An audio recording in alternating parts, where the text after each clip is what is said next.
I never thought, not even in my darkest nights, that the man I married would become the truth that broke me in half. Some wounds don't fade. Time just teaches you how to carry them without falling apart. And some wounds you don't even know are bleeding until someone points to the ground and says, "Look, you're leaving a trail of blood everywhere you go." That's what happened to me. I was only 19 years old when it all began. Too young, too naive, believing that love could fix anything. I was one of those girls who still daydreamed, who pressed flowers between the pages of books, who believed in fate. You know that feeling that life is going to hand you exactly what you deserve? Well, I believed that with blind faith. That's when I met Thomas Miller. He was different from the other boys in town. He had a quiet way about him, but gentle. He didn't talk much, but when he did, every word mattered. The kind of man who looked you in the eyes and made you feel truly seen. He treated everyone with respect, but with me he had a special kind of care. Like I was made of fine china. I fell in love without even realizing it. It happened slowly, like rain that soaks you without making a sound. We married fast, the simple way people did in small southern towns back then. A borrowed dress from my cousin, a sheet cake made by the church ladies, flowers picked from my aunt's garden. The ceremony was in a little chapel with creaking wooden pews and the smell of candle wax in the air. That night, when he held my hand at the door of the house that would be ours, I thought God had written my destiny in golden ink. I thought I was safe. I thought nothing bad could reach me when I was standing beside him. But the truth is, you're never safe from anything. You just think you are. And when life decides to pull the rug out from under your feet, it doesn't warn you, doesn't send a letter, doesn't give you time to take a deep breath first. Many years passed. Good years, mostly. We built a life together. Nothing fancy? No. It was simple. But it was ours. He worked at Benson's Auto Repair, and I kept the house, did some sewing on the side, helped out at the farmer's market on Saturdays. We laughed together, rarely fought, slept holding hands. I thought I knew that man inside and out.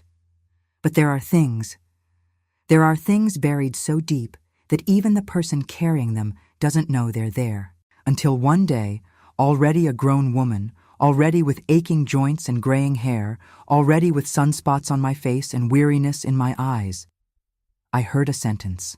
A simple sentence. But it turned my world upside down. A sentence that took the air from my lungs, that made my heart beat so slow I thought it might stop. It was on a Thursday afternoon. Cloudy sky, the smell of rain coming. I was sitting on the porch at Mrs. Jacob's house, an elderly woman who'd known everyone in town since before I was born.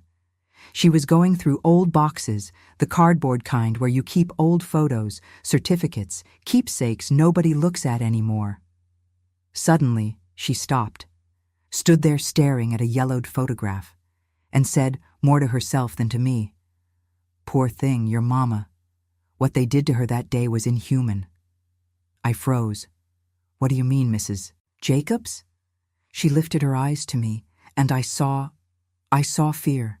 Fear that she'd said too much. "Nothing, honey. Old business. Best leave it be." But I couldn't leave it. Couldn't. That sentence lodged itself in my chest like a splinter and stayed there, burning. What did they do to my mama? She swallowed hard, closed the box, and when she looked at me again, her eyes were wet. "Sweetheart, some things are better left alone. Some wounds have already healed, and we don't gain anything by opening them again." But I couldn't stop, because for the first time in my life, I realized something was wrong. Something everyone knew except me. Something my mama never told me. Something my daddy took to his grave. Something Mrs. Jacobs kept like a secret.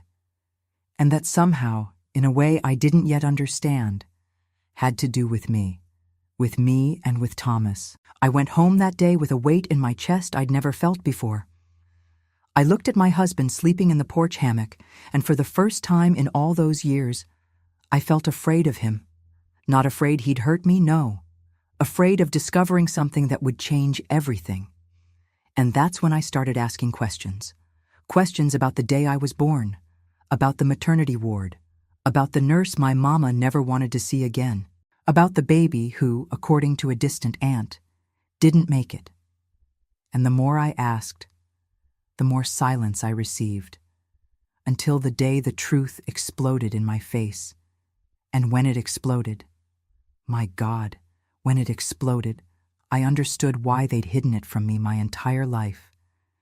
Because some truths destroy, and mine destroyed everything. I need to take you back a little so you understand properly. Because the story of Thomas and me, it started in a pure place. In a place where nothing seemed wrong, where everything was just beautiful. It was 1962. I'd just turned 19. I lived with my parents in a simple house, 3 rooms, at the end of Main Street in a tiny town outside Savannah, Georgia. My daddy worked for the railroad, and my mama sewed for folks in town.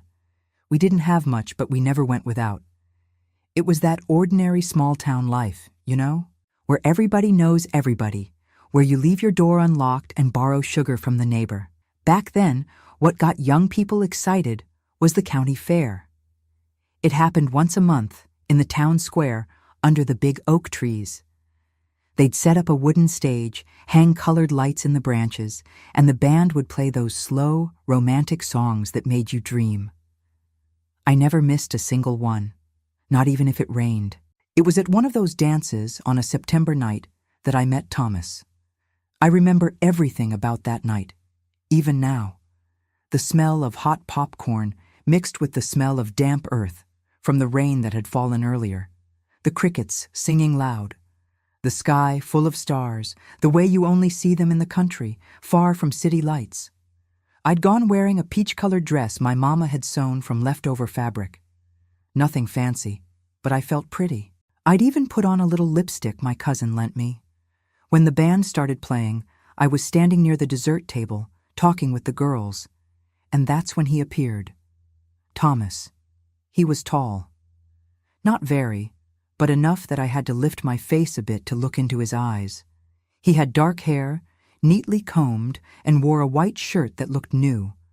But what struck me most was his manner. He didn't come with that arrogance boys usually had. He came carefully, almost shy. "Good evening," he said, his voice low, respectful. "Would you care to dance with me?" I laughed, because he called me ma'am, like I was somebody important. "I'm not a ma'am, mister. I'm just Grace." He smiled. And that smile, my God. That smile lit something inside me I didn't even know existed. Well then, would Grace dance with me? I said yes. When he took my hand, I felt my heart race. His hand was firm but gentle, like he was afraid of squeezing too hard. The music was slow, and he guided me so smoothly I felt like I was floating. In the middle of the dance, he leaned in close and whispered near my ear, "If you'll let me, tonight, I'd like to dance only with you." I was speechless, because nobody had ever treated me that way, with that respect, with that attention. We danced all night, and when the fair ended, he walked me home. He didn't try anything, didn't ask for a kiss, didn't try to hold my hand beyond what was proper. He just said, "Thank you for tonight, Grace. It was the best night of my life." And he left. I walked into the house floating. But there was a moment I didn't pay attention to at the time, but that later came back to haunt me. Mama asked me, "What's his name?" Thomas Miller." My mama stopped her needlework, sat there staring at the thread in her hand, like she'd forgotten what she was doing. "Thomas," she repeated quietly. "That name. I've heard it somewhere before." "Oh, Mama, everybody knows everybody here. That's probably it." She didn't answer, just went back to sewing, but differently. Slower, more thoughtful. I didn't pay it any mind. I was too in love to care. And that was my first mistake. I need to take you back a little further so you can really understand. Because the story of Thomas and me, it started in a pure place, in a place where nothing seemed wrong, where everything was just beautiful. It was 1962. I'd just turned 19. I lived with my parents in a simple house, 3 bedrooms at the end of Main Street in our little town just outside Savannah, Georgia.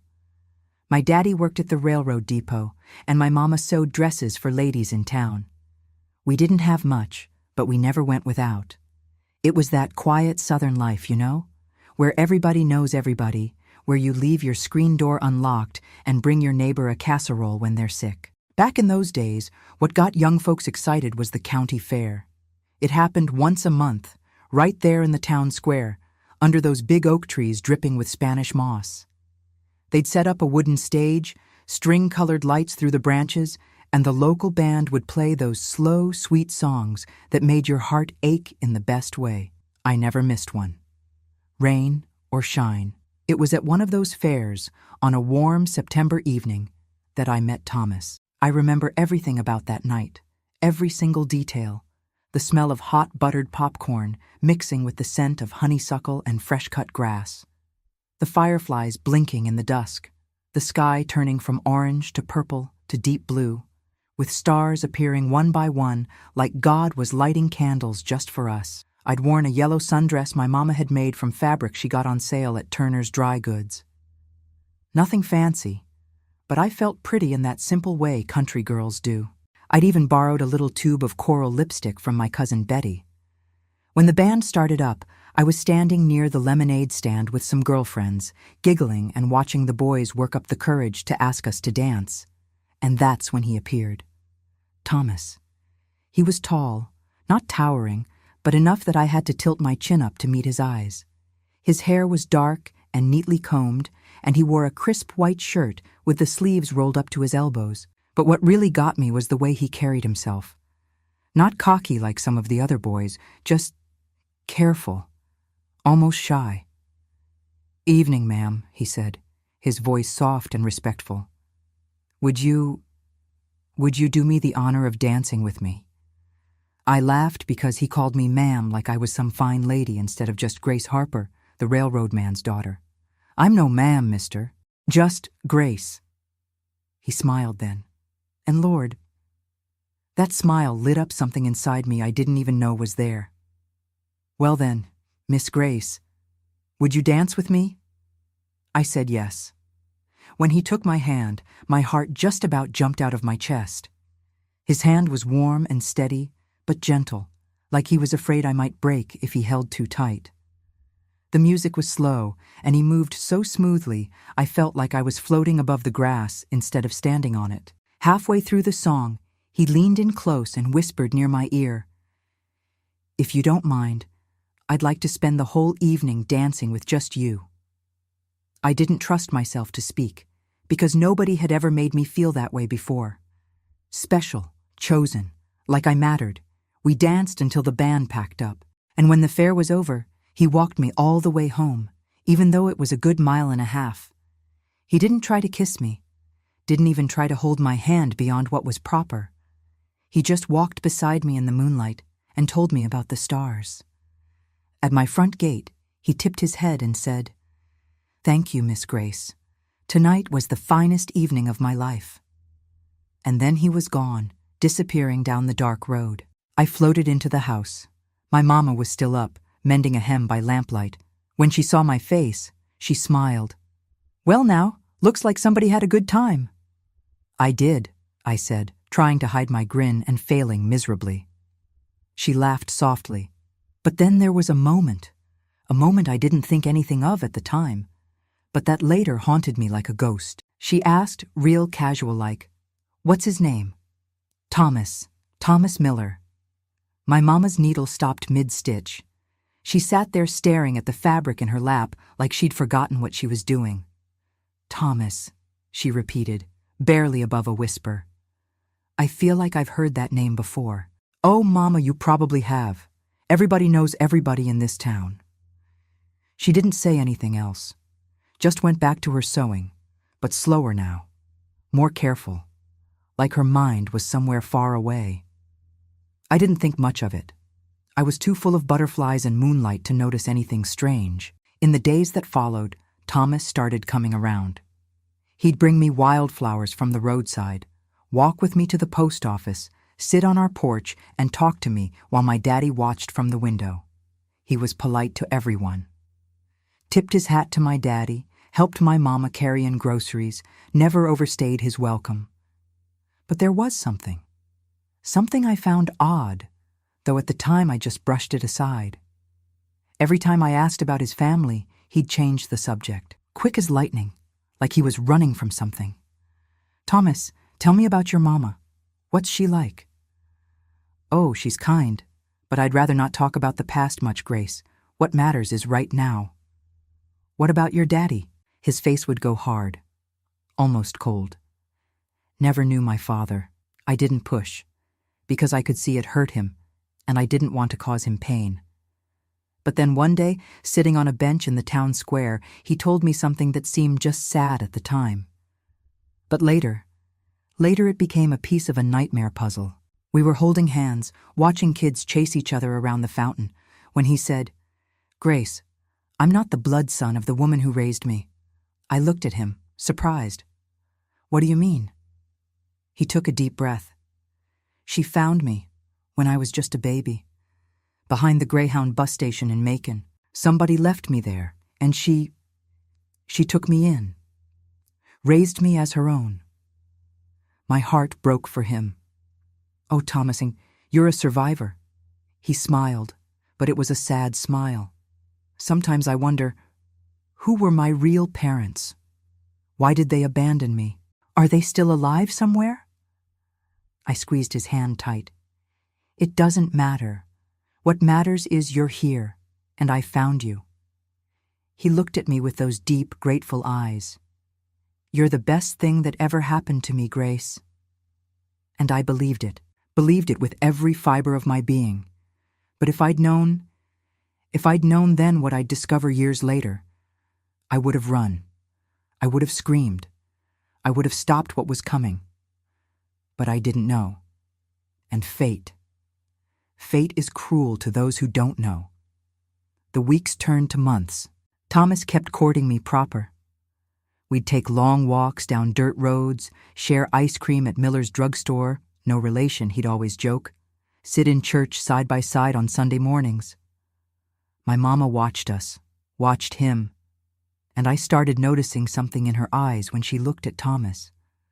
Something I couldn't quite name, not suspicion exactly, more like recognition, like she was trying to remember something important, something buried.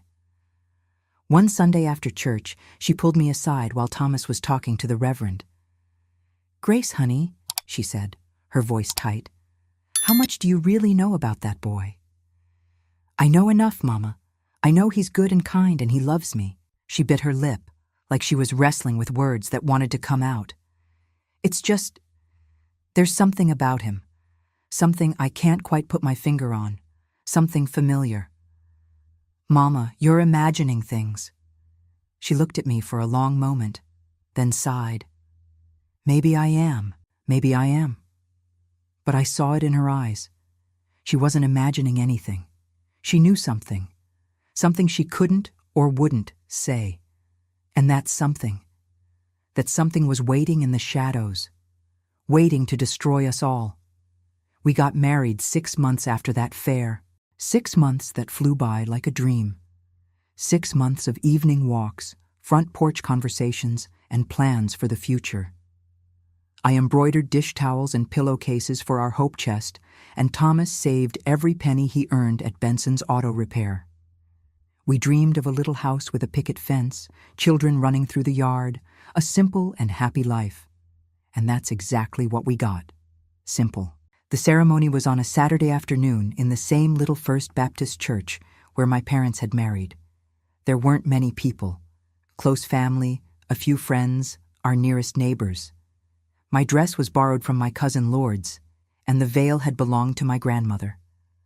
Thomas wore a gray suit he'd bought at the Goodwill and had tailored to fit.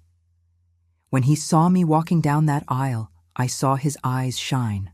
And when we exchanged rings, when Reverend Patterson said, "You may kiss your bride." I felt like nothing bad could ever touch me. But there was a moment, a small moment, almost invisible, that only made sense years later. Right after the ceremony, as we were taking pictures on the church steps, Thomas's adoptive mother arrived, Mrs. Dorothy Carter, a tiny woman with gray hair pinned in a tight bun, always clutching a rosary in her weathered hands. She wore a brown dress, very plain, and carried a wrapped package. "My children," she said, her voice catching. "May the Lord bless this union." She hugged us both. But when she hugged Thomas, she held on longer, squeezed him tight. And I heard her whisper something in his ear. I couldn't catch all of it, but I heard a few words. "Forgive me. I tried. It wasn't supposed to be like this." Thomas went stiff, pale, but then he pulled away and smiled like nothing had happened. "It's all right, Mama. Everything's all right." I thought it was strange, but I didn't ask. After all, it was my wedding day. I didn't want to spoil it with suspicion. After the reception, we moved into a little rental house near downtown. 2 small rooms, a kitchen out back, an outhouse in the yard. It wasn't much, but it was ours. And I made that place a home. I sewed curtains, painted the walls cream white, planted mint in clay pots on the windowsill. Life went on. Thomas worked Monday through Saturday at the garage. I kept house, took in laundry for extra money, made preserves to sell at the farmer's market. We didn't have luxury, but we had peace.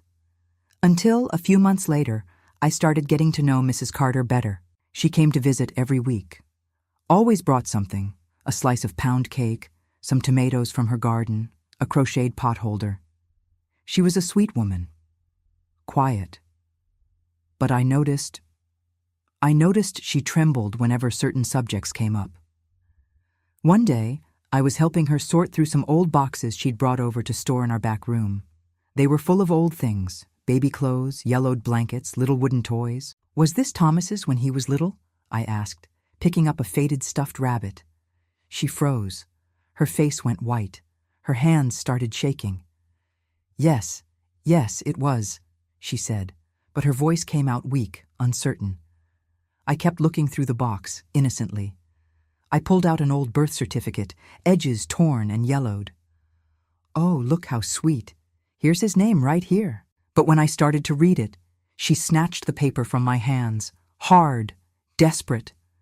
"No, that doesn't need looking at, honey. Leave it be."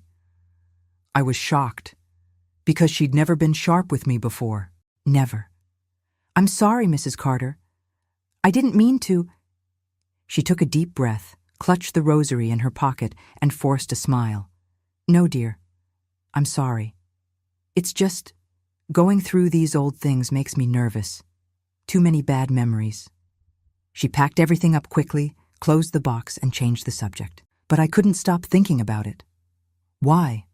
Why did she react like that?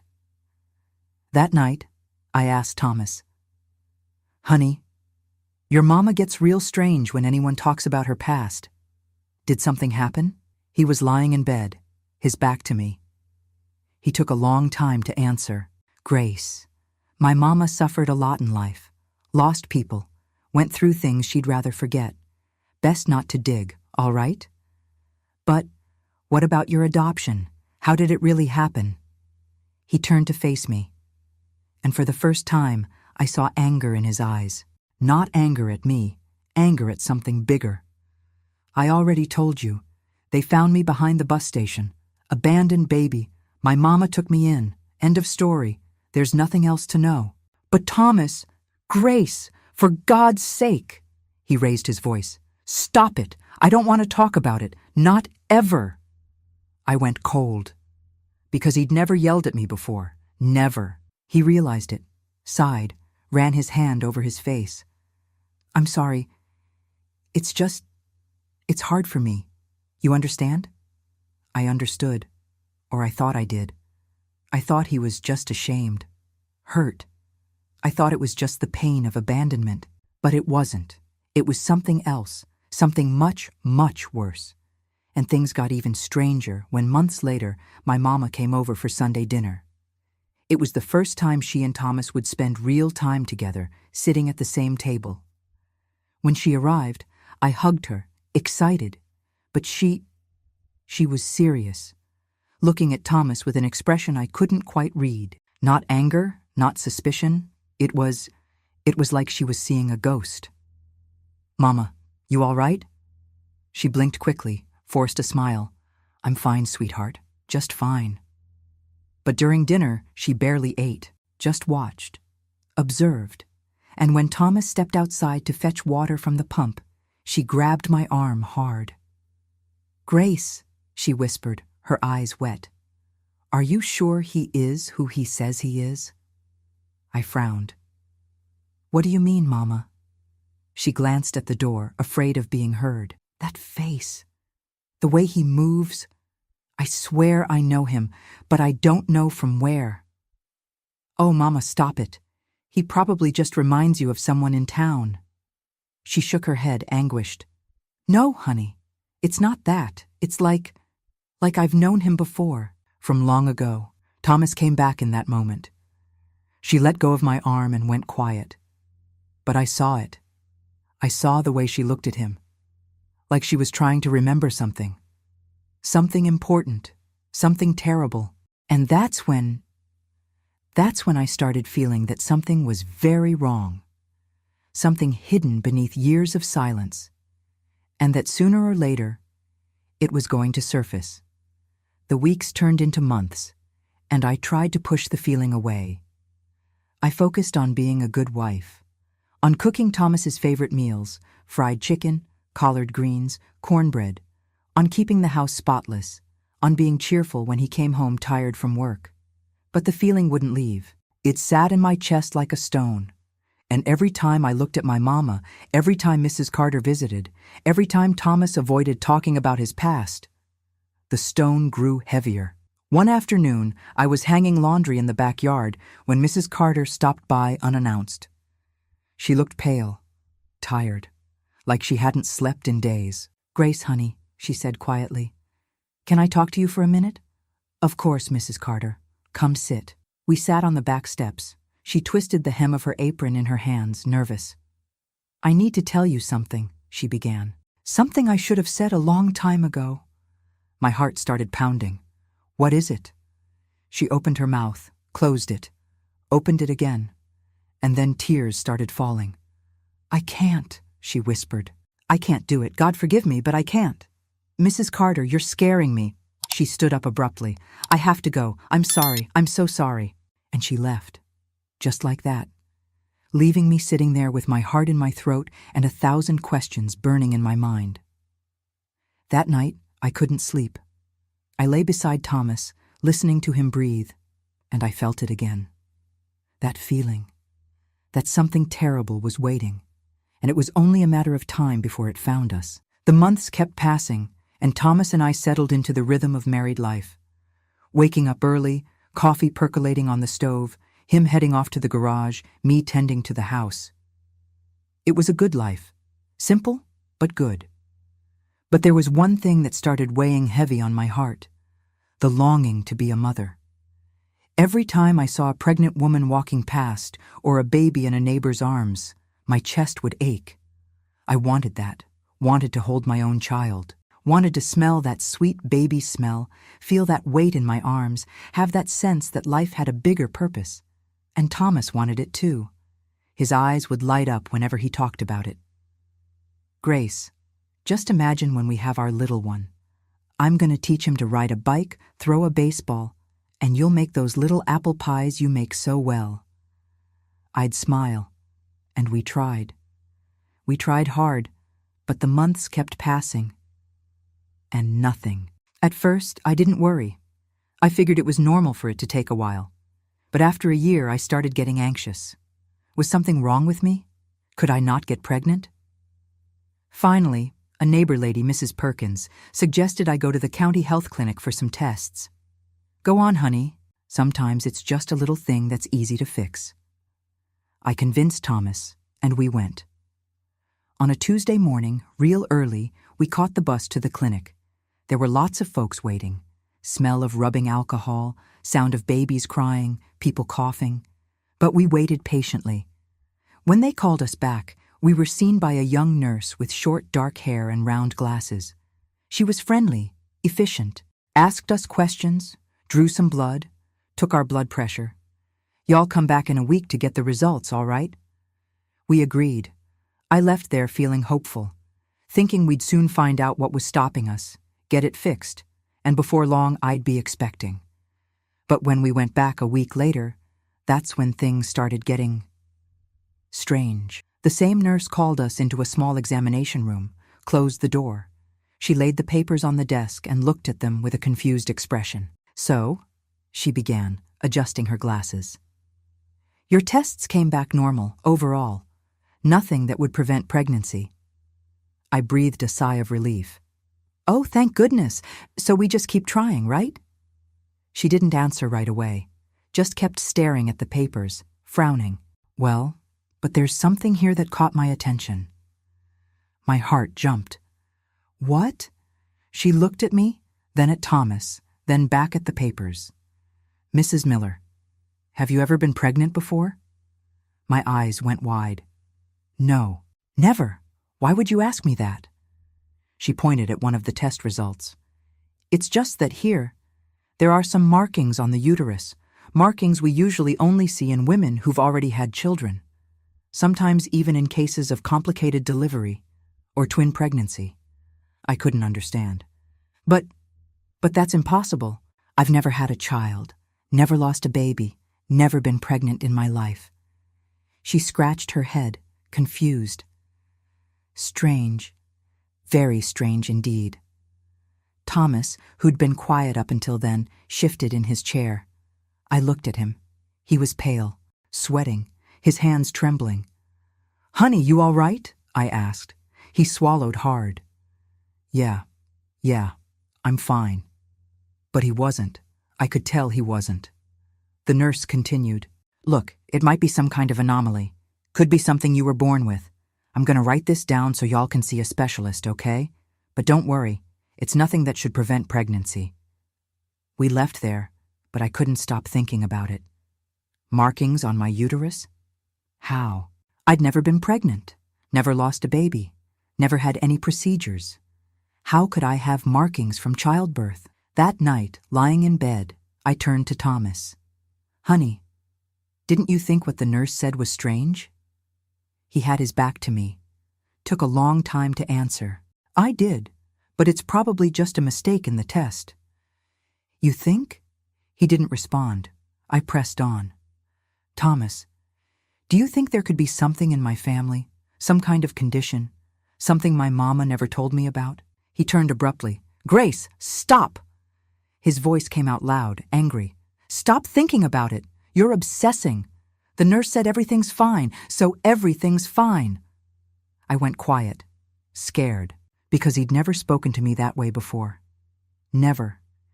He realized it, took a deep breath, rubbed his face. "I'm sorry. It's just, I'm tired. Had a rough day at the shop." He turned his back again and pretended to sleep. But I saw it.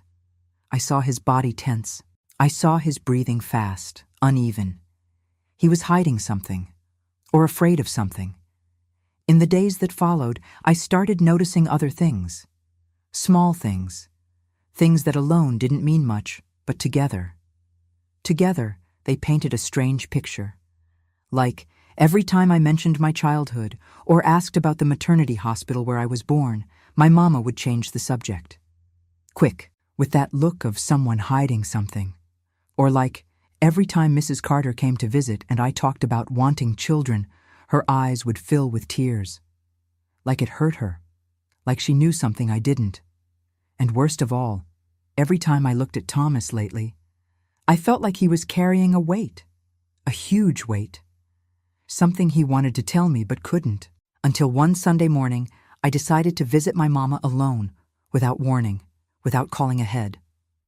When I got there, she was sitting on the porch, sewing. She saw me and jumped, surprised. "Grace, what are you doing here?" "Came to visit. Can't I?" "Of course you can, honey."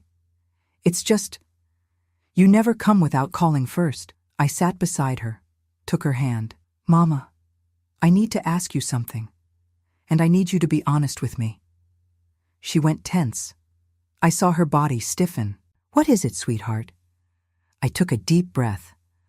I was born at St. Mary's Hospital, right? The one that used to be near the bus station?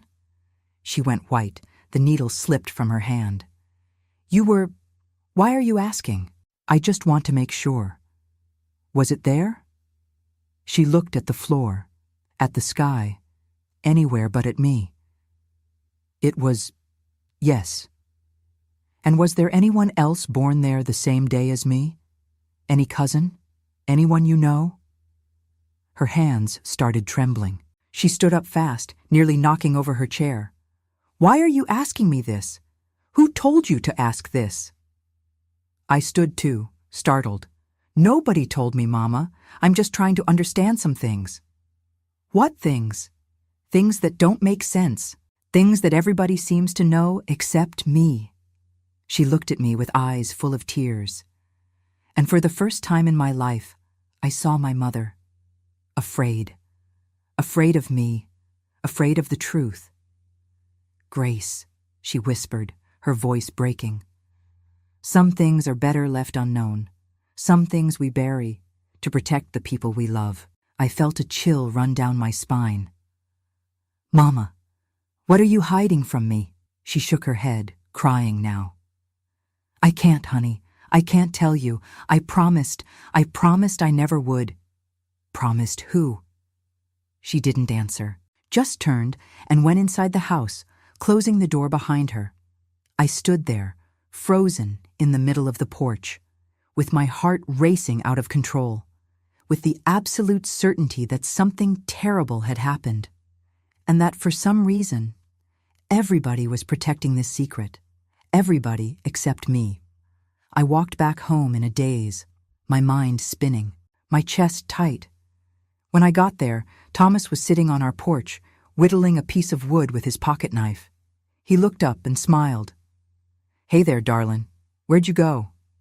I couldn't smile back. Just went to see Mama. He studied my face. Everything all right? No, I said quietly. Nothing's all right. He set down the knife. What happened? I looked at him. Really looked at him. At the man I'd married, the man I loved, the man who suddenly felt like a stranger. Thomas, is there something you're not telling me? His face changed. Just for a second. Fear flickered in his eyes. What do you mean? About your past, about where you came from, about us. He stood up. Grace, we've been over this. No, I interrupted. We haven't. You've avoided it. Everyone's avoided it. But I'm not avoiding it anymore. I need to know the truth. He stared at me for a long moment. Then he said quietly, Some truths destroy people, Grace. And he walked past me into the house, leaving me standing there, knowing, absolutely knowing, that the truth was coming, whether I was ready for it or not. I went back inside that day with my soul turned inside out. I couldn't get my mama's reaction out of my head. The desperation in her eyes, the way she'd fled from the conversation, like I'd touched an open wound that had never properly healed. I tried to move forward, tried to pretend everything was normal, but it wasn't. Something inside me had awakened, a restlessness, a need to understand. And that's when life, in its strange way, put an opportunity right in front of me to discover more. About 2 months after that conversation with my mama, Thomas started feeling poorly. Nothing too serious at first. Low-grade fever, headache, tiredness. I made him tea, gave him home remedies, but nothing helped. Until one night, the fever spiked high. He was burning up, delirious, saying things that made no sense. I panicked. Thomas, we need to get you to a hospital, now. He tried to refuse, but he was too weak to argue. I called our neighbor, Mr. Jenkins, who had a truck, and he rushed us to the nearest hospital. Only the clinic in town was closed that night. Generator trouble, they said. and the nearest hospital was in the next county over. St. Mary's in Brunswick, the same town where the old maternity ward was, where I'd been born. When we got there, it was close to midnight. The hospital was old. Peeling paint, strong smell of disinfectant, yellow lights flickering in the hallways. But it was all we had. They took Thomas in quickly, ran tests, gave him IV fluids, medication, said it was a serious infection but he'd be fine. While he rested on a gurney, I went to the restroom to wash my face. I was exhausted, scared. When I came back to the hallway, I stood there looking around. And that's when I realized this hospital was the same place where I'd been born. St. Mary's had been a maternity hospital back in the day, then converted to a general hospital years ago. But the building was the same. The walls, the corridors, even that slightly sweet smell of medicine mixed with must. Everything matched what my mama had described once. I stood there, staring, and a strange feeling washed over me. Like that place held secrets, like the walls knew something I didn't. That's when an elderly woman in hospital whites passed by me. She must have been in her 70s, completely gray hair pulled back in a low bun, worn uniform but clean. She carried a clipboard and walked slowly, her back curved from the weight of years.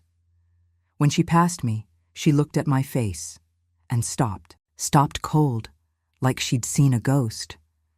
"Miss," she said, her voice trembling, who are you the daughter of?" I frowned, surprised. "I'm the daughter of Louise Harper." "Why?" Her face went even paler. "Louise?" she repeated, almost whispering. "Louise Harper from Savannah?" "That's right. Do you know her?" The woman swallowed hard. Her hands started shaking. She looked around, like she was afraid of being heard. "I knew her a long time ago." I felt my heart speed up. "Did you work in the maternity ward when I was born?" She didn't answer right away, just stood there looking at me like she was deciding whether to speak or not.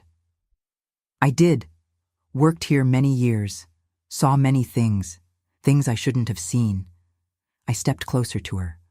"What did you see?" She looked over her shoulder again, nervous.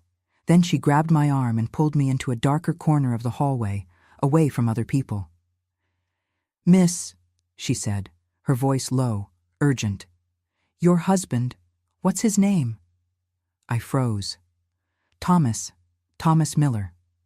"Why?" She closed her eyes, clutched the clipboard to her chest. "Oh, my Lord. Lord have mercy. What? Do you know him?" She opened her eyes again, and I saw tears streaming down her wrinkled face. "I shouldn't say. I swore I'd never say. But, good God, you two here, together. This ain't right." My blood ran cold. "What are you talking about?" She grabbed my hands. Her hands were cold, trembling. "Miss, there's something that happened here, many years ago. Something wrong. Very wrong." "What?" She opened her mouth to answer, but at that moment a loud voice echoed down the corridor. "Miss Beatrice, what are you doing over there?" It was a younger woman in a white coat, stern-faced. Must have been a supervisor or something. She came walking quickly toward us. Miss Beatrice let go of me immediately, frightened. "Nothing, Mrs. Henderson. Just helping this lady here." Mrs. Henderson looked at me with suspicion, then at Miss Beatrice. "You know you're not supposed to be chatting with visitors. Get back to your station." "Yes, ma'am." Miss Beatrice started to walk away, but before she left, she looked at me one more time and whispered, so quietly I almost didn't hear, "Look for the records from the year 1962. And she hurried off, disappearing down the hallway. I stood there, paralyzed. Records from 1962? But 1962 was the year I was born. What was in those records? The supervisor looked me up and down. "Are you here with someone?" "Yes, my husband's admitted." "Then get back to his room, and don't go bothering the staff." She turned and walked away. I went back to the room where Thomas was. He was sleeping, still feverish. I sat in the chair beside his gurney and stared at him. And for the first time I looked at his face with fear. Fear of what? I didn't know. But something inside me screamed that there was a connection between me, him, this hospital, and the secret my mama was keeping. I needed to find out. The next morning, when Thomas was discharged, we went home. He was better, but still weak. I took care of him lovingly, but my mind wouldn't stop spinning. Records from 1962. What was in them? I needed to go back to that hospital. Needed to find Miss Beatrice again. Needed to understand what she'd tried to tell me. And that's exactly what I did. A week later, I made up an excuse for Thomas, said I was going to visit a sick cousin, and caught the bus back to Brunswick. When I got to the hospital, it was mid-afternoon. I walked in slowly, trying not to draw attention. I asked a receptionist if Miss Beatrice was working. She is, down in the supply room in the back. I went there. The supply room was dark, full of stacked boxes, smell of old paper. And there she was, organizing medicine bottles on a shelf. When she saw me, she jumped. "Miss, what are you doing here?" "I need to know," I said firmly. "I need to know what you were going to tell me." She looked around, desperate. "I can't. If they find out I talked, I'll lose my job, or worse. Please," I begged, grabbing her hands. "I need to know the truth. About me, about my husband, about what happened in 1962. She was silent for a long time. Then she took a deep breath. "All right," she said, her voice trembling. "But you have to promise you'll never say it was me who told." "I promise." She moved closer, looked at the door, and whispered, "That year, something happened. Something terrible. To your mother. During the birth." My heart was pounding. "What happened?" She swallowed hard. "She had twins." The world stopped. I felt my legs go weak, had to hold on to the shelf to keep from falling. "Twins?" I repeated, unable to believe it. "My mother had twins?" Miss Beatrice nodded slowly, her eyes full of pain. "Yes, honey, 2 babies, a girl and a boy." I shook my head, confused. But that doesn't make sense. I'm an only child. I've always been. I never had a brother. Never." "Because they hid it from you," she interrupted, her voice low but firm. "Hid it your whole life." My whole body trembled. "Hid what? What happened to the other baby?" She looked at the door again, afraid. Then she pulled me into an even more hidden corner between 2 tall shelves of boxes. "The boy, your brother, he didn't die like they told your mother. He was taken." I felt my blood freeze. "Taken? Taken by who?" Miss Beatrice took a deep breath, like every word weighed a ton. "By the head nurse of the maternity ward, a woman named Mary Louise Kendrick. I'd never heard that name in my life, but the way she said it, with so much fear, so much disgust, made my stomach turn. Why did she do it? Why did she steal my brother?" Miss Beatrice closed her eyes like she didn't want to relive the memory. "Because she was obsessed with your father." The air left my lungs. "My father?" She opened her eyes again, and I saw tears falling. "Your father, Jonathan Harper. He was a handsome man, hard-working, respected, and Mary Louise. She was in love with him, had been since they were young. But he never paid her any mind. Never. He only had eyes for your mother." My head was spinning. I could barely process it all. Miss Beatrice continued, "When Mary Louise found out your mother was pregnant, she went crazy with rage, told the other staff that your mother had stolen her man, that she was going to pay for it. Nobody took her seriously. We thought it was just spite. But it wasn't."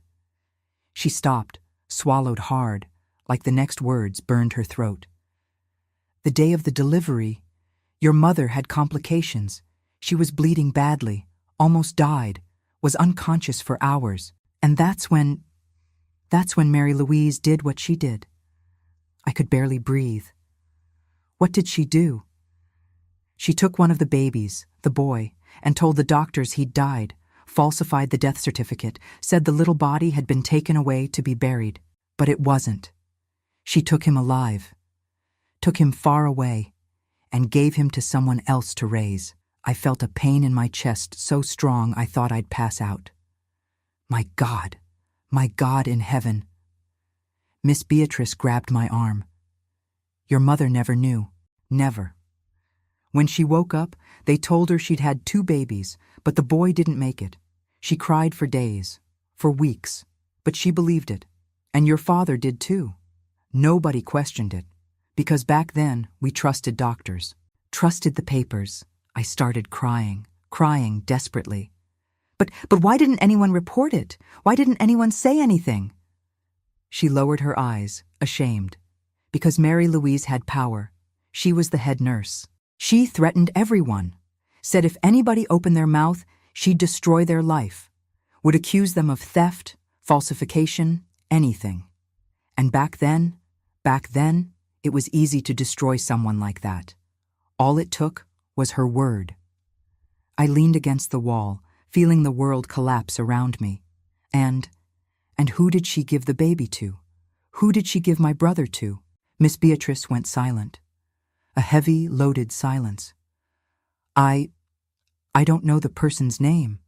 I just know it was a woman. A woman who lived near the bus station. A woman who raised the boy like he was hers. My heart stopped. Bus station. A woman who raised the boy. Thomas had told me he was found near the bus station, that he was raised by a woman who wasn't his birth mother. No, it couldn't be. Miss Beatrice said, her voice trembling. Are you all right? I couldn't answer. Couldn't think straight. Miss Beatrice, I finally managed to say, my voice coming out almost soundless. Do you know the baby's name? The name they gave him when he was registered? She shook her head. I don't know. I didn't have access to those papers. But I know Mary Louise kept everything. She was meticulous, paranoid. She wrote everything down in a little black notebook she always carried with her. And where's that notebook now? I don't know. She died about 10 years ago. Fell down a staircase right here in the hospital. They said it was an accident, but a lot of folks think it was God's punishment. I felt a hatred so big inside me I thought I'd explode. Then there's no way to prove it, no way to know. Miss Beatrice hesitated. There is one way. I raised my eyes to her. What way? The dead files, in the back of the hospital. They have all the old records there, of all the births, all the deaths. If you look carefully enough, you might find something. My heart started racing again. Take me there, please. She went pale. I can't. If they catch me there, please, I begged, with tears streaming down my face. I need to know. I have to. She looked at me for a long moment, and then she sighed. All right, but we have to be quick and quiet. She led me through the dark corridors of the hospital. We climbed an old staircase, past abandoned rooms, until we reached a rusted iron door at the end of a lightless hallway. She pulled out a ring of keys from her pocket, searched for the right one, and opened the door with a loud creak. The smell of mold and old paper hit me like a punch. Here, she said, turning on a weak bulb hanging from the ceiling. The files from 1962 should be in those boxes in the back. There were dozens of boxes, stacked to the ceiling, dusty, some with torn lids, others sealed with old tape.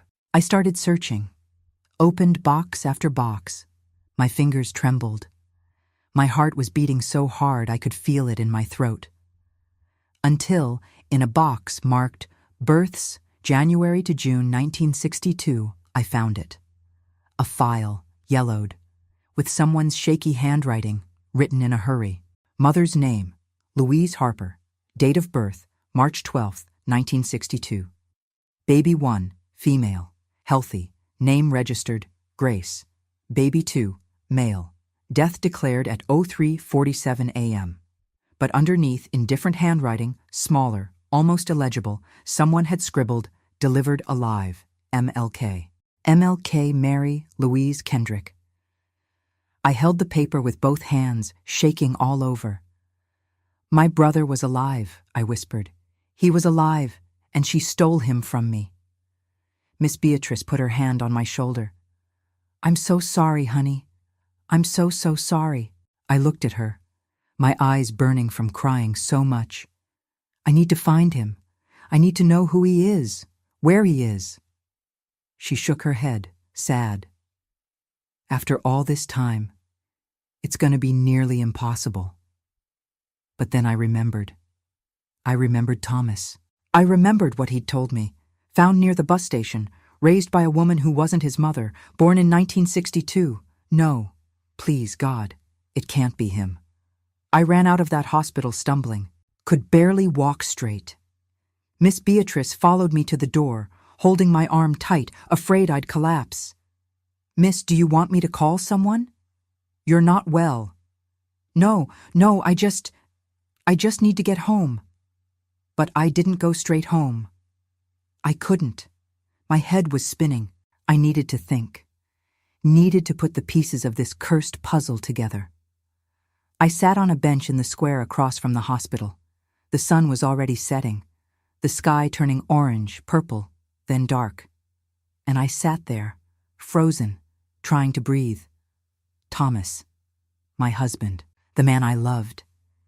He'd told me he was found near the bus station when he was a baby, in 1962, the same year I was born, raised by a woman who wasn't his birth mother, but that didn't mean anything, right?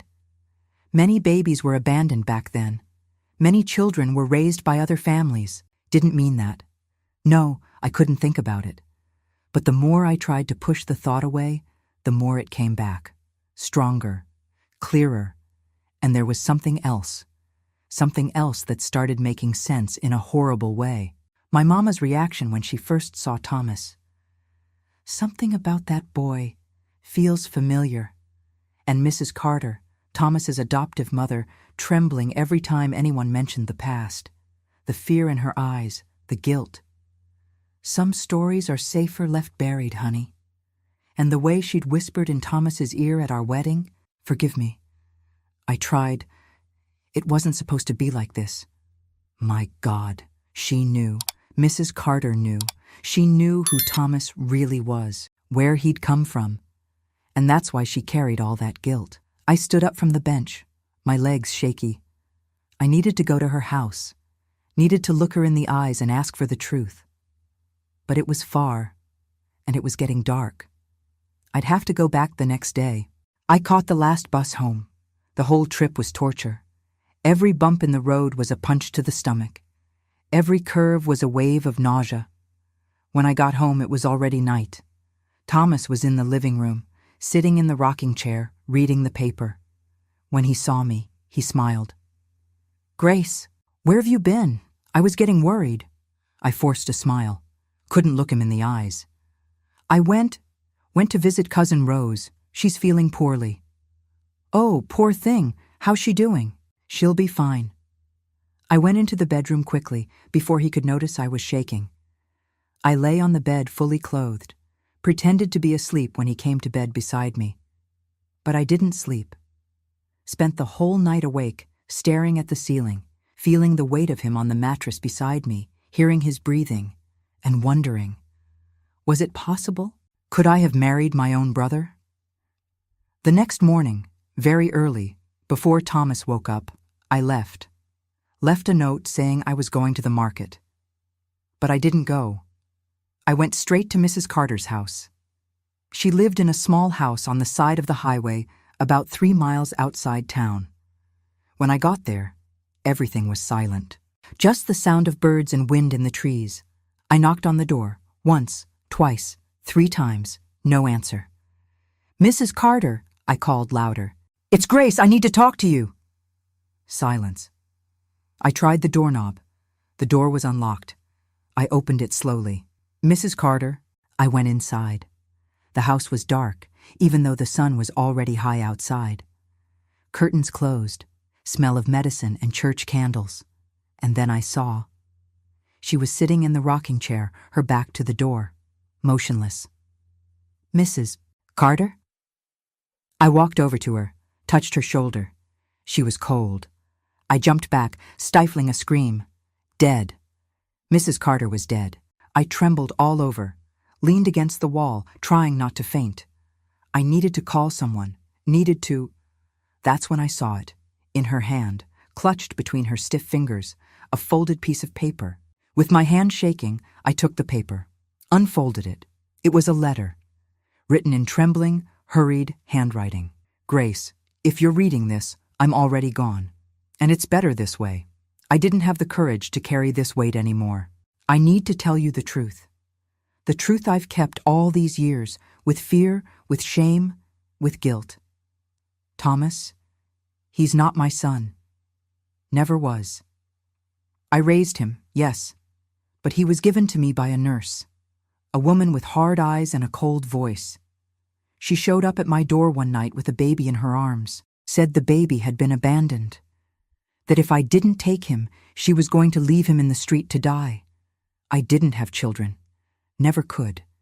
And when I saw that little baby, those little eyes looking at me, I didn't have the heart to refuse. But she made me sign papers, made me swear I'd never tell anyone, that I'd never try to find out where he came from. I raised him with love. I swear I did. But I always knew something was wrong, always felt it. And when he grew up, when he became a young man, I started to see it, to see his face. And I swore I knew that face from somewhere, until the day he brought you to meet me. Grace, when I saw you, it was like lightning struck my head. You looked just like him, the same eyes, the same smile, the same shape of the face. Twins. You two were twins, I wanted to tell. I swear I did. But I was afraid of the nurse, afraid of the police, afraid of losing Thomas, afraid you'd hate me, and then you got married. And I did nothing. I let it happen. Let you marry. Let you love each other. Let you commit a sin that wasn't your fault. I'm the one to blame, me and nobody else. Forgive me, Grace. Forgive me for stealing your brother from you. Forgive me for letting you live this lie. I can't take it anymore. Can't carry this. The nurse's name was Mary Louise Kendrick. She lived on Magnolia Street, number 47. Maybe there's still something there that proves all this. Take care of Thomas. He's not to blame for any of this. And forgive me, Dorothy Carter. I let the letter fall to the floor. My legs gave out. I fell to my knees, sobbing. It was true. It was all true. Thomas was my brother, my twin brother, stolen from me the day we were born. And I had married him. I had loved him. I had shared a bed with him. I had dreamed of having children with him. My God in heaven. What was I going to do now? I don't know how long I stayed there, on my knees, on that cold floor, beside Mrs. Carter's body, with that letter in my hand and my whole world shattered into 1,000 pieces. Time stopped meaning anything. The sun moved across the sky. Shadows shifted on the walls, and I just stayed there until I heard a sound at the door. I lifted my eyes and saw Thomas, standing in the doorway, looking at me, looking at the letter on the floor, looking at his mother, his adoptive mother, dead in the chair. And when our eyes met, I knew by the way he looked at me. He knew too. He had found out. For a moment that seemed to last forever, we just stood there, frozen. Him in the doorway, me on the floor. And the silence between us was so heavy it seemed to suck all the air from the house. Thomas came in slowly, closed the door behind him, didn't take his eyes off me. He had an expression I'd never seen before. Not anger, not sadness. It was like something inside him had broken, like the person he thought he was had ceased to exist. Grace. His voice came out hoarse, trembling. What's happening here? I tried to speak but couldn't. The words stuck in my throat, choked by sobs. He looked at Mrs. Carter, at her body, motionless in the rocking chair, and his face collapsed. "Mama," he whispered, stumbling to her side. "Mama, no." He knelt beside the chair, took her cold hand, pressed it against his chest. "Why, Mama? Why did you do this?" He cried like a child. And I couldn't move, couldn't console him. Because how could I? How could I touch him now, knowing what I knew? After a while, he saw the letter on the floor, next to me. He looked at me, then at the letter, and back at me. "What is that?" I didn't answer. He stood up slowly and picked up the letter, unfolded it, and started reading. I watched his face change with every line, watched the color drain, watched his eyes widen, watched his breathing become quick, labored, watched his hands start to tremble. When he finished, he let the letter fall and stood there, staring at the wall like he'd turned to stone. "Thomas," I finally managed to say, my voice weak. I found out yesterday. I went to the hospital. He turned to me, slowly, and the way he looked at me, God in heaven, the way he looked at me made me feel like everything was over. "You're my sister?" Each word came out like it was cutting his tongue, like it was poison. I could only nod. The tears started falling again. He took a step back, and then another, like I was something dangerous, something he couldn't get close to anymore. "My God," he whispered. "My God, what have we done?" "We didn't know," I shouted, standing up from the floor. "We didn't know, Thomas. Nobody told us. They hid this from us." "But now we know," he shouted back, and his voice echoed through the house. "Now we know! And what do we do with this? Huh, Grace? What do we do?" He ran his hands over his face, through his hair, desperate. "I loved you. I love you." His voice broke. "How do I stop loving you now?" Those words tore me apart inside. "Thomas, no!" he shouted, backing away further. "Don't touch me! Please, don't touch me!" He fell to his knees, covering his face with his hands, sobbing loudly. "This is a punishment. This is God's punishment. We sinned without knowing. And now—" I moved closer, knelt beside him, wanted to touch him, wanted to comfort him. But I couldn't. Didn't have the right anymore. "Thomas, we didn't sin. We were victims of this evil woman who stole you from me the day we were born." He lifted his face, eyes red, swollen. "And now what? How do we live knowing this? How do I look at you again without feeling? Without feeling?"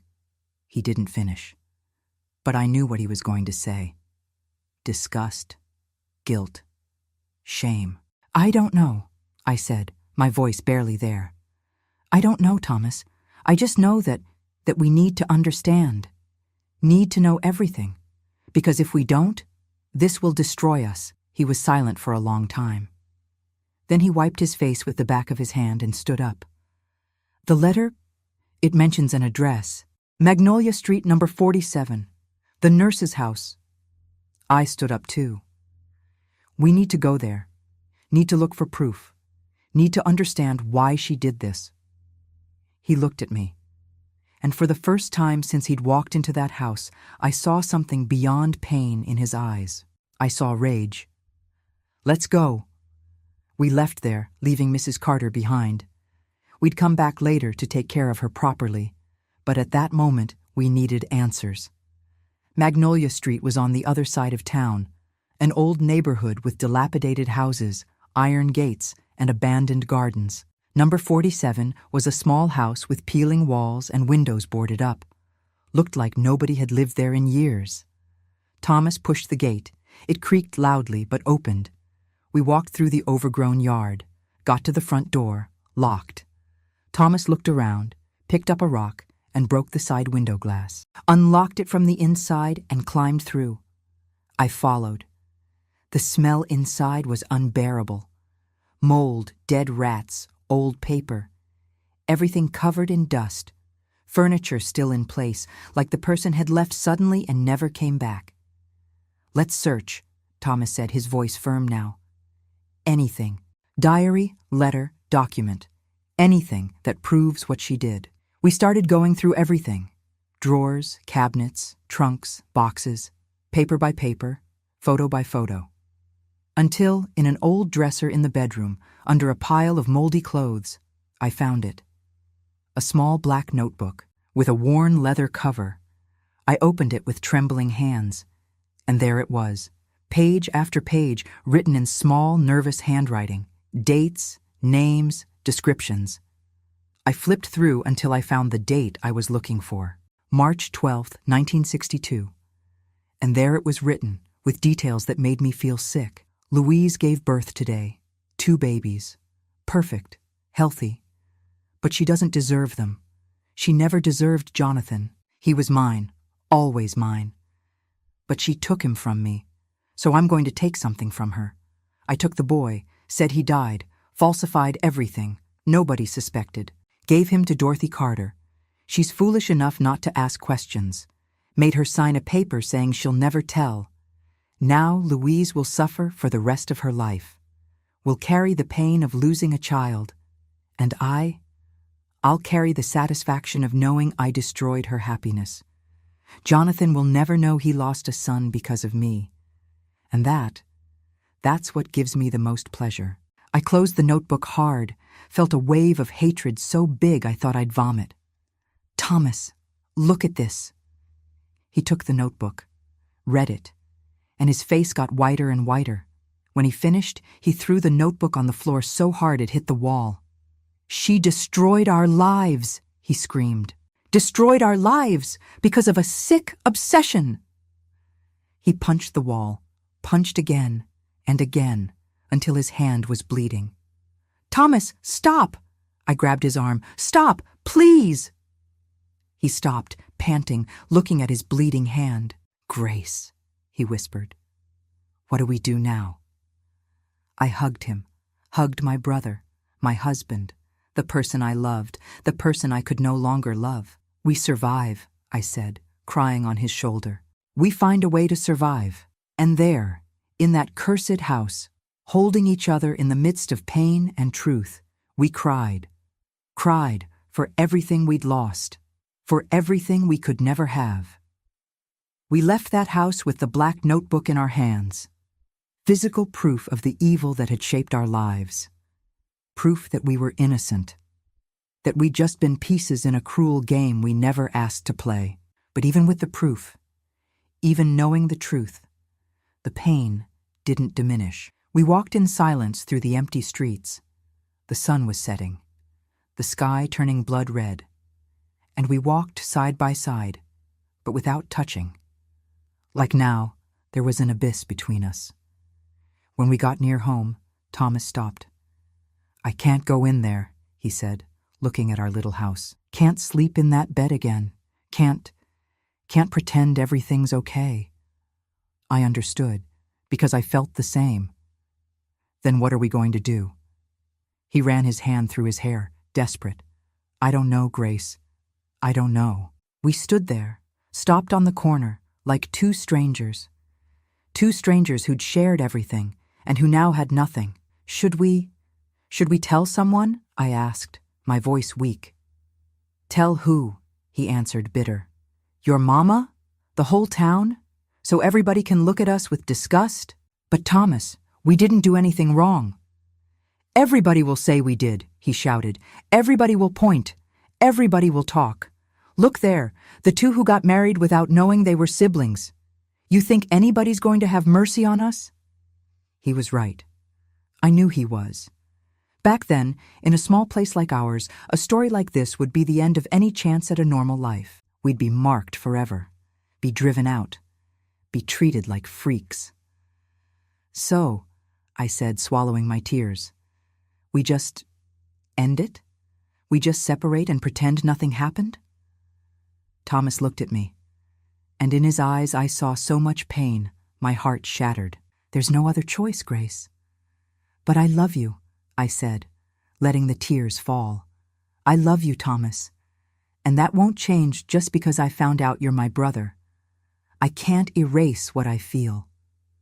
He closed his eyes, clenching his fists. "I love you too. But we can't. We can't be together anymore. It's wrong. It's a sin." "A sin by who?" I shouted. "Mary Louise's sin. The sin of whoever hid this from us. We just loved. We were just happy." "But now we know the truth," he shouted back, "and we can't ignore it anymore. We can't." He turned his back, covered his face with his hands. "I'm leaving, Grace, leaving town, going far away, going to try to forget, going to try to live with this." My world collapsed. "No, don't do that. Please." He turned to me, eyes red, destroyed. "It's better this way. For me, for you, for everybody." "Thomas." "I'm sorry," he whispered. "I'm sorry for everything." And he walked away, walking fast, without looking back. I stood there, stopped in the street, watching him disappear into the darkness, watching my husband, my brother, my love, leave me. And I did nothing to stop him, because I knew he was right. There was no way to continue. Not after the truth. In the days that followed, the whole town learned about Mrs. Carter's death. They said it was her heart, that she died peacefully in her sleep. Nobody read the letter. Nobody suspected anything. And Thomas disappeared. He packed his things in the middle of the night and left. Didn't leave an address, didn't leave a message, just vanished, like he'd never existed.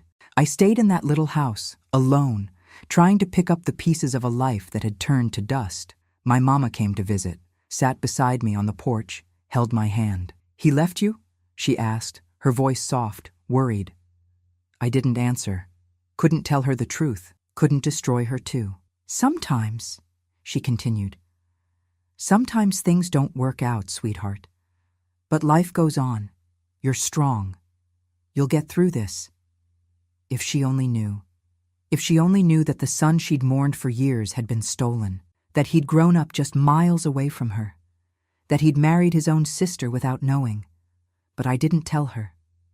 I kept the secret, like Mrs. Carter had kept it, like Mary Louise had kept it. Because some truths are too heavy to carry. Months passed. I sold the little house, took the money and left town, went to live in another state, started a new life, a new job, almost a new name. I tried to forget. But how do you forget? How do you forget his face, his touch, his laugh? How do you forget that you were happy in the arms of the wrong person? I never dated anyone else, never remarried, didn't want to, because deep down in my heart, I still loved him. And that never changed. Even now, 60 years later, I still love him. I know it's wrong. I know I shouldn't. But the heart doesn't obey what's right or wrong. It just feels. Years later, already old, already tired, I went back to the town, just to visit my parents' graves, and it was there, in the cemetery, that I saw it. A new grave, recent, with his name on it.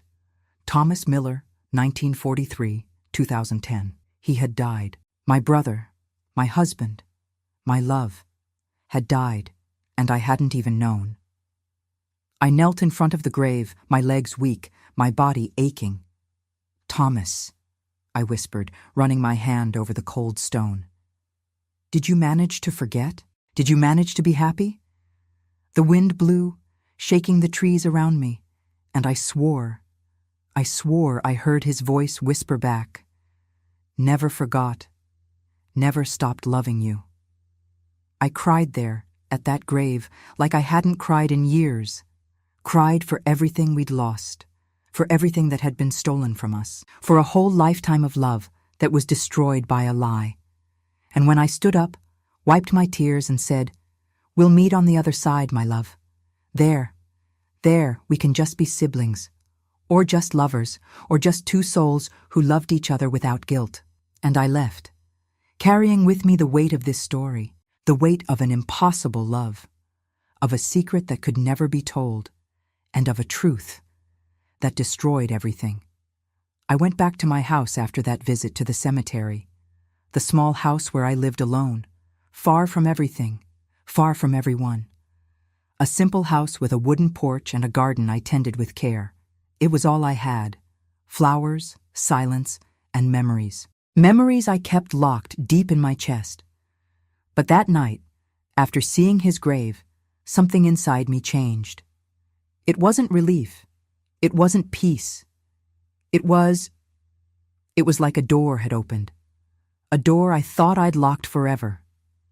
I sat in the rocking chair on the porch, a cup of tea in my hands, looking at the dark sky full of stars. And that's when I started thinking about everything that had happened, about all the pain, all the love, all the injustice. And I asked myself, is it really over? Because there was something I'd never told anyone, something I'd kept to myself all these years, alone, in secret. Something that changed everything. A few months after Thomas left, after he disappeared from my life, I started feeling something strange. Morning sickness, dizziness, fatigue. At first, I thought it was sadness, depression. I thought my body was reacting to the pain of losing him. But it wasn't. I was pregnant with Thomas's child. When I found out, I froze, sitting on the edge of the bed, holding the test result, shaking all over. A baby. Our baby. A child of 2 siblings. My God. I thought about doing something. Thought about not letting that baby be born. Because how could I raise a child like that? How could I explain? How could I look at that child and not see sin? Not see the mistake we'd made without knowing? But I couldn't take that baby from me. Because deep down, I knew that baby wasn't to blame for anything. Just like Thomas and I weren't. So I let it be born. Alone. Hidden. Far from everyone. I had my son in a small town in another state where nobody knew me. Registered him with my last name. Made up a story that the father had died in an accident. And I raised him. My son. Our son. He grew up beautiful, healthy, smart, with his father's eyes, with his father's smile. Every time I looked at him, my heart broke and mended at the same time. Because he was living proof of the love I felt. But he was also the constant reminder that that love was forbidden. I never told him the truth. Never. I just said his father had been a good man who had loved me, but life had separated us, and he grew up believing that. Today my son is 60 years old. He's married, has children, has grandchildren. And I'm an 80-year-old woman, sitting on the porch, drinking tea, looking at the sky, and carrying this secret that nobody else knows. Because Mrs. Carter died. My mama died without knowing the truth. Thomas died, and Mary Louise died without ever paying for what she did. Only I know. Only I carried this weight all the way here. But now that I've seen his grave, now that I know he's gone, I feel like I need to tell, even if it's just to myself, to leave it recorded, so that someone, someday, understands what happened to us. That's why I started writing, started putting it all on paper, every detail, every moment, every pain. And now that I've finished, now that I've put down the last word, I feel light. Not happy, but light. Because finally, the truth is here. In words, in ink. And even if nobody reads it, even if this stays locked in a drawer for 100 years, the truth exists. And that's enough for me. I took the notebook where I'd written everything, closed it, put it in an old wooden box, along with Mary Louise's black notebook, Mrs. Carter's letter, and a photograph. The only photograph I'd kept of Thomas, a photo of us on our wedding day, smiling, happy, innocent. I closed the box, locked it with a small key, and wrote on the lid, "The truth nobody wanted to hear. I'll leave this box for my grandchildren, not for my son. He doesn't need to know. He doesn't deserve to carry this, but for the grandchildren, for when I'm no longer here, for when enough time has passed that the pain won't be so strong, and maybe they'll understand. Maybe they'll look at Thomas and me with compassion, with pity, with love, and not with judgment." I stood up from the rocking chair, picked up the box, and took it to the old wardrobe in my bedroom, put it way in the back, behind the blankets, behind the old clothes, and when I closed the wardrobe door, I felt like I'd closed a chapter, the last chapter, of a story that should never have happened, but that did, and that marked me forever. I went back to the porch, sat down again, looked at the sky, and whispered, "Thomas, wherever you are, I hope you found peace. I hope you didn't suffer as much as I did, and I hope that one day when I get to the other side, we can look at each other without guilt, without pain, without shame, just two souls who loved each other and who were destroyed by a lie." The wind blew again, and I swore I felt an invisible hand touch my shoulder, gentle, loving, the way he used to. I closed my eyes, and for the first time in 60 years, I smiled. But the story wasn't quite over yet, because deep in that box, beneath all those papers, there was one more thing, one more secret, one I hadn't even written down yet, because I'd only just found out myself. I thought I could live with it, thought I could take that secret to my grave and finally have peace. But peace never came. Because 3 days ago, something happened. Something that pulled me right back into that nightmare I thought I'd escaped. I was sitting on my porch, same as always, when a car pulled up in front of my house. A black sedan, official looking. 2 people got out, a man in a dark suit and a woman carrying a briefcase. They walked up to my gate, and the woman called out, "Mrs. Miller? Grace Miller?" I hadn't used that name in decades. Hearing it spoken out loud made my blood run cold. "I'm Grace Harper," I said, my voice shaky. "I haven't been Grace Miller in a very long time." "May we come in, ma'am? We're from the Georgia State Records Office. We need to speak with you about something important." My heart started pounding. I wanted to say no, wanted to send them away, but something in the woman's eyes told me this wasn't going away. "All right," I said, "come up." They sat on my porch chairs. The woman opened her briefcase and pulled out a folder. "Mrs. Harper," she began gently, "we're investigating a series of irregularities at the Old St. Mary's Hospital in Brunswick, irregularities that date back to the 1960s. My hands started trembling. "We've been going through old records," the man added, "and we found documentation related to your birth, March 12, 1962.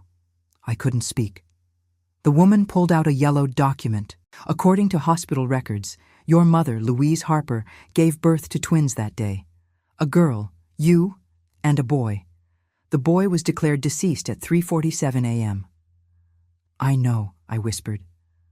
"I know about that." They exchanged glances. "Mrs. Harper," the woman continued, "we have reason to believe the boy didn't die. We believe he was illegally removed from the hospital by a nurse named Mary Louise Kendrick." I closed my eyes. Here it was. The truth I'd buried was being dug up by strangers. "We know," the man said softly. "We know you found out. We found Mrs. Dorothy Carter's letter in the hospital archives. And we found Mary Louise's notebook in her abandoned house." Tears started falling down my face. "Then you know," I said. "You know what she did to us." "We do," the woman said, "and we're deeply sorry. What happened to you and your brother was a terrible crime." "Thomas," I whispered. "His name was Thomas." "Yes, Thomas Miller. We found his death certificate. He passed in 2010. I nodded, unable to speak, but then the man leaned forward. "Mrs. Harper, there's something else. Something we only discovered last week. I looked up at him. What? The woman pulled out another document. This one looked newer, clinical. We've been conducting DNA analysis on stored tissue samples from that era. It's part of a broader investigation into infant abductions, and we found something unusual. My chest tightened. What did you find? She hesitated, then said, according to the genetic analysis, you and Thomas Miller shared the same mother, but you didn't share the same father. The world tilted. What? It's extremely rare, the man explained, but it happens. It's called heteroparental superfecundation. It occurs when a woman releases 2 eggs during the same cycle, and each egg is fertilized by sperm from a different man. I couldn't breathe. Are you saying? Yes, the woman said gently. Your mother had twins, but each baby had a different father. One baby, either you or Thomas, was fathered by Jonathan Harper. The other was fathered by someone else. My mind was spinning so fast I thought I'd pass out. Who? I managed to ask. Who was the other father? They looked at each other again. We don't know yet, the man said. But we're working on it. We're trying to cross-reference records, interview people who knew your mother back then. My mother's dead, I said flatly. She died 20 years ago. She never told me anything. We know, the woman said. But there might be others who knew. Neighbors, friends, hospital staff. I stood up suddenly, my chair scraping loud against the wood. Stop, I said. Just stop. They looked up at me, confused. Mrs. Harper. No, I said, my voice stronger now. I don't want to know. I don't want you digging anymore. I don't want you talking to people, asking questions, dragging this nightmare back into the light. But Mrs. Harper, the man said gently, don't you want to know the truth? Don't you want to know if you and Thomas were actually related by blood or not? I looked at him, really looked at him. It doesn't matter, I said. We grew up thinking we were strangers. We fell in love. We got married. And then we found out we were twins. That destroyed us. That ended everything. I wiped my tears with the back of my hand. Now you're telling me maybe we weren't even full siblings?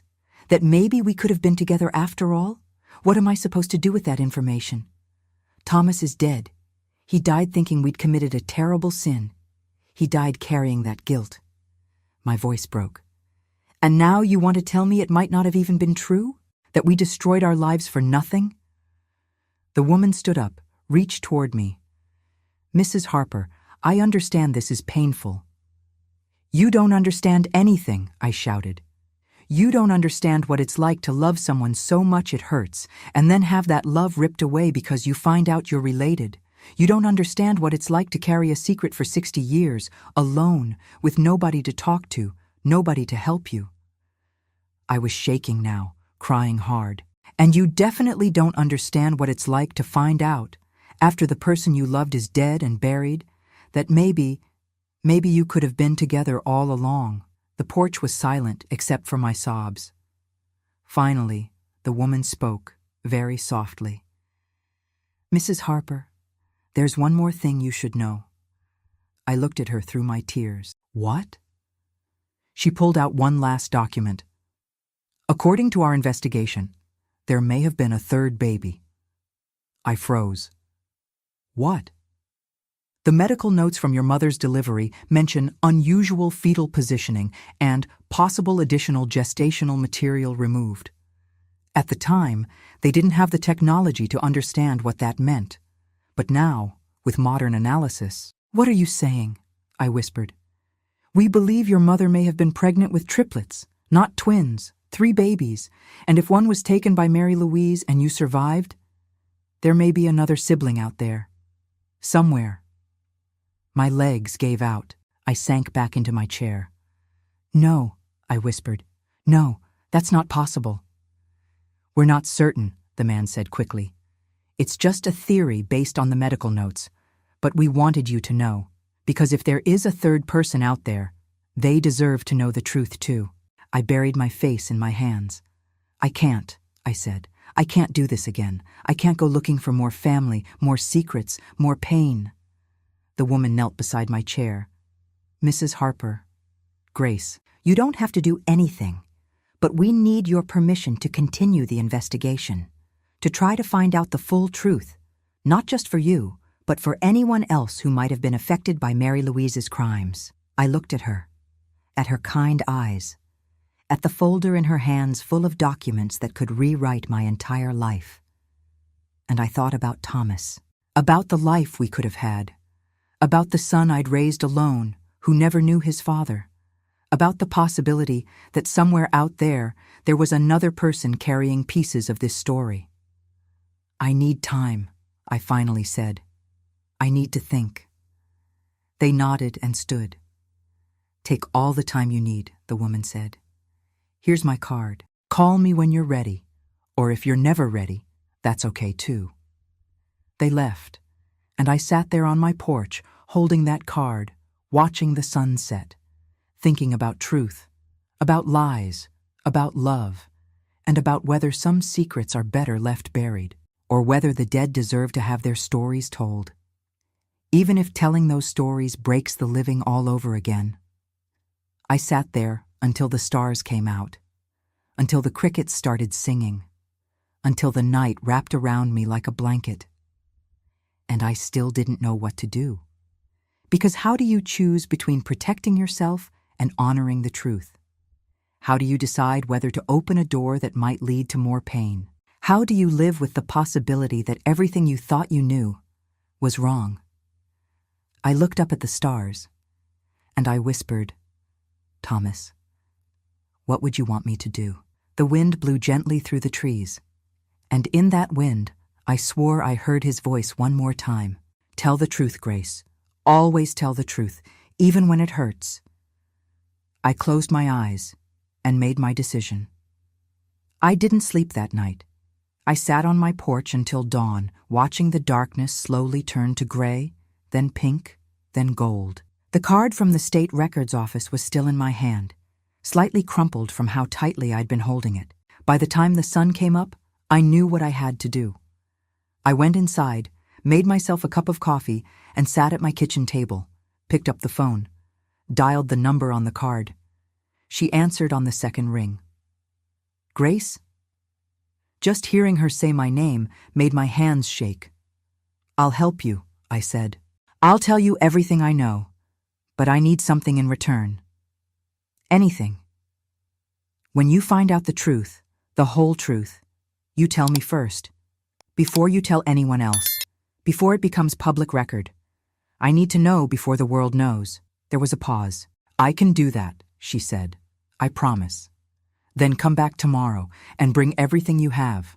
Over the next 3 weeks, they came to my house almost every day, bringing documents, medical records, photographs. We went through everything together, every detail of that terrible day in 1962, every note Mary Louise had made, every lie she'd told, and slowly, piece by piece, the truth began to emerge. My mother had been young when she got pregnant, only 22, and according to hospital records, she'd come in for her first prenatal appointment unusually late, almost 4 months along. The doctors had noted something strange even then. The pregnancy seemed more advanced than it should have been based on her dates. The measurements were off. The heartbeat patterns were unusual. But in 1962, they didn't have the technology to know what that meant. They just assumed she was wrong about her dates. But she wasn't wrong. According to the genetic analysis they'd done on preserved tissue samples, my mother had indeed been pregnant with twins. And those twins did have different fathers. The investigator, her name was Patricia, sat across from me at my kitchen table and explained it gently. Your mother released 2 eggs in one cycle. One was fertilized by your father, Jonathan Harper. That baby, that was you, Grace. I held my breath. The other egg was fertilized by someone else. We don't know who yet, but that baby, that was Thomas. Tears streamed down my face. So we weren't really brother and sister? You were half-siblings, Patricia said softly. You shared a mother, but not a father. But we didn't know, I whispered. We spent our whole lives thinking we were full twins. We destroyed our marriage because of it. Thomas died believing he'd committed an unforgivable sin. Patricia reached across the table and took my hand. I'm so sorry, Grace. I'm so sorry you both went through that. I cried then. Cried harder than I had in years. Cried for Thomas, for the life we could have had, for the decades we'd lost. But Patricia wasn't done. Grace, she said quietly, there's more. I looked up at her through my tears.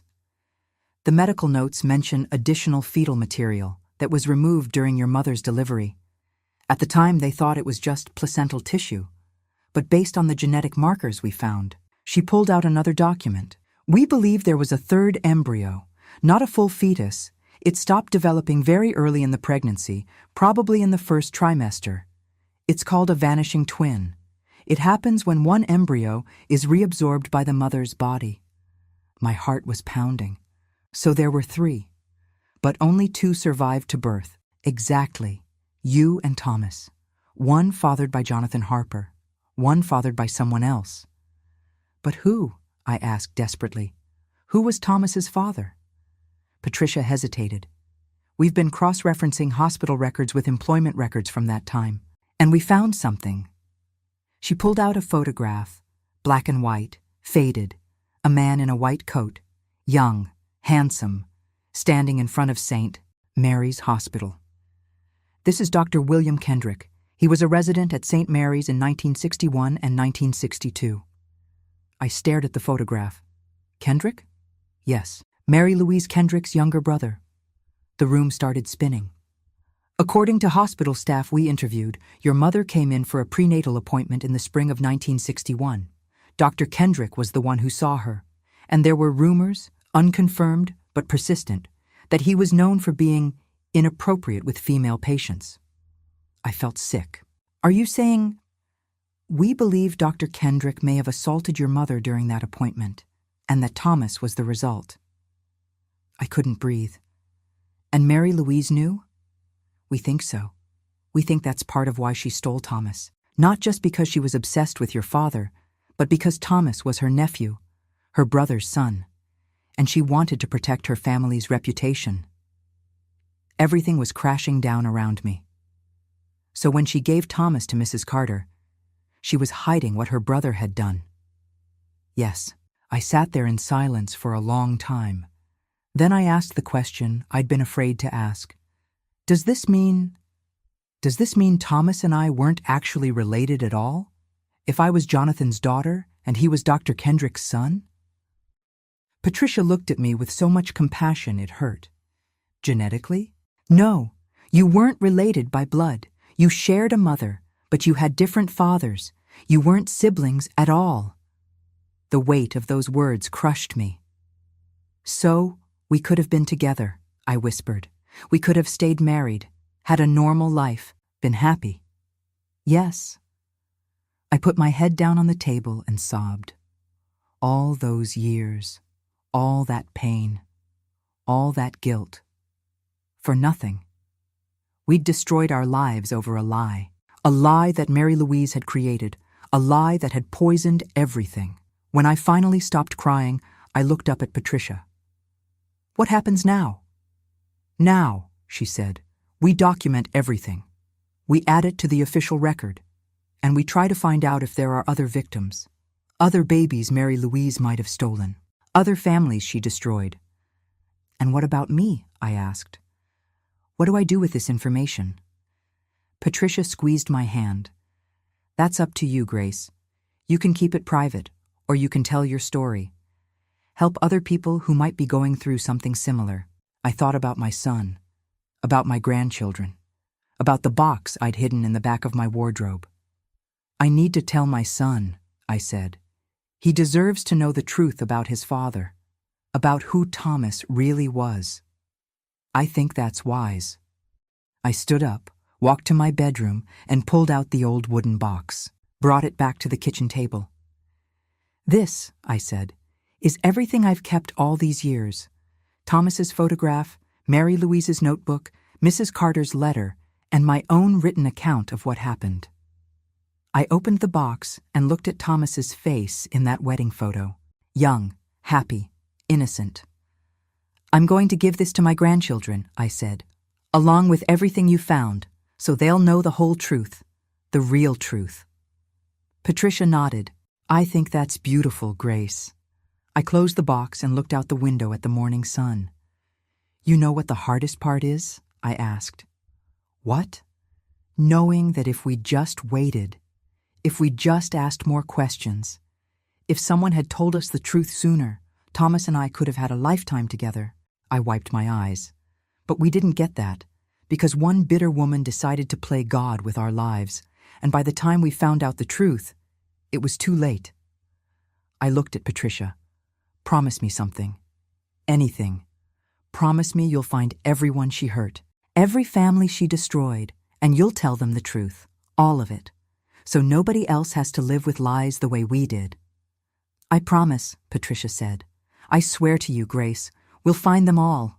She stood to leave, but at the door, she turned back. Grace, for what it's worth, the love you and Thomas shared was real. It was pure, and nothing, not Mary Louise, not the circumstances, not even the truth, can take that away from you. I smiled through my tears. Thank you. After she left, I sat on my porch with the box in my lap, and I whispered to the wind, Thomas, I hope you can hear me. I hope you know now that we weren't wrong to love each other. We were just two people who got caught in someone else's evil. But our love was real. The wind blew softly, and I added one more thing to the box, a letter, to my grandchildren, to anyone who might read this someday. It said, This is the story of two people who loved each other against impossible odds, who were torn apart by lies and died believing they'd sinned, but they hadn't. They were innocent, and their love was the most beautiful thing in a world full of ugliness. If you're reading this, remember, truth matters, lies destroy, and love, real love, is worth fighting for, no matter what the world tells you. Tell your truth. Always. Even when it hurts. I sealed the box, and I finally felt peace. Not happiness, not joy, but peace, because the truth was out, and Thomas's memory was cleared. And somewhere, somehow, I believed he knew. And you, reading this story, do you have a secret you've been carrying? A truth you're afraid to tell? Maybe it's time to let it out, because secrets have a way of destroying us from the inside. But truth sets us free, even when it hurts.